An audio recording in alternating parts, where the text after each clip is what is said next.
આજના દિવસની શરૂઆત થાય છે મારું મેકઅપ ડ્રોવર ક્લીન કરવાથી, કેમ કે થોડાક દિવસ પહેલાં મારાથી મારો પાવડર ધોવાઈ ગયેલો હતો. એના વજહથી બધા પ્રોડક્ટ એટલા ખરાબ થઈ ગયેલા હતા.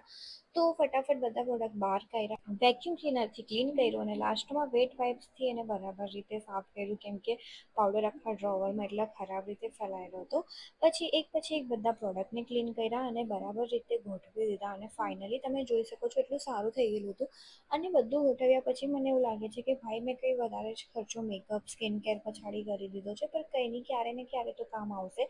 અને સાથે વિચાર્યું કે ચાલો હવે જ્યારે કામ કરું જ છું તો આખો રૂમ જ ક્લીન કરી દઉં. બસ રૂમ ક્લીન કરતાં કરતાં મને એટલો ટાઈમ લાગી ગયો. મારા ઝાડ પર મેકઅપ કર્યું એને બાજુમાં મૂકું ને એના પર એટલા વાર થઈ ગયા હતા, તો મારે એને પણ વેક્યુમ કરવું પડ્યું.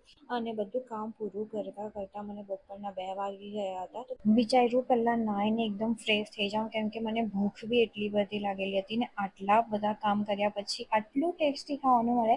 મતલબ મારું ફેવરેટ દાલ ઢોકળી છે, મારું બધાથી ફેવરેટ ફૂડ છે. તો બસ આરામથી બેસીને ખાધું અને આટલું સારું ફૂડ ખાઈને મારો બધો થાક બી ઉતરી ગયો હતો. અને પછી અચાનકથી એટલો પવન ચાલુ થઈ ગયો ને આજે બી જેવી રીતે પવન આવતો તો કુકી એટલું ડરી ગઈ. ખબર નહીં કુકી આટલું કેમ પવનથી ડરે, પણ એને એટલી બીક લાગે ને કે મારે વિન્ડો એવું બધું બંધ કરી દેવું પડે ત્યારે શાંતિથી બેસે છે. અને આજનું વેધર પણ એટલું સારું હતું ને બહુ દિવસ પછી મેં આજે પાયલ પહેર્યું છે. તમે મને કહેજો કેવું લાગે છે. એના જ સાથે આજનો બ્લોગ અહીંયા જ પૂરો કરીએ. બાય.